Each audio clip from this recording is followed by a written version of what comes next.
My name is Aristotle, resident of Athens 335 years before Christ. I am a philosopher, someone who has tried to understand the world through logic and observation.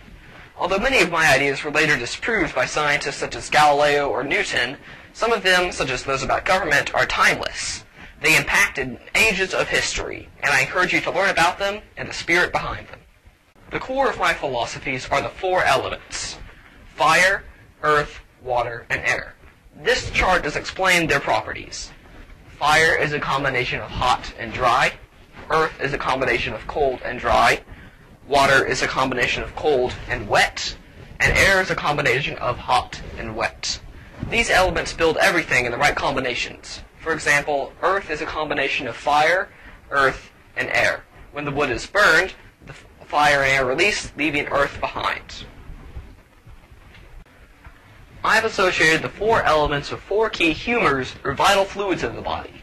The first of these vital fluids is yellow bile, which is produced by the gallbladder and does represent fire. The second is black bile, which represents earth and is made by the spleen. The third is blood, made by the liver and represents air. And the fourth is phlegm or snot, made by the brain and lungs and does represent water. An excess or not enough of one of these fluids does cause the body to have sickness. For example, the common cold is caused by too much phlegm. One of my studies is government. Man is by nature a political animal. I believe that people naturally form cities and communities, and these are the best form of government. Cities are made primarily for noble advancements in society, and protection and social contact secondary. Also, the city is more important than the family, and the family is more important than the individual. You must be part of the greater before you are part of the lesser. One of my favorite pastimes, as are the pastimes of many in Greece, are drama and the performing arts. I believe to make a good play, you need 6 elements. First of them is plot, which is the most important. The story is the key to any play. Second is structure, which is uphold the plot, and characters, which drive it. You also need style and spectacle to make it interesting for the audience and create realistic and atmospheric sets. Last but not least, you need lyric poetry, the combination of eloquent lines and beautiful music.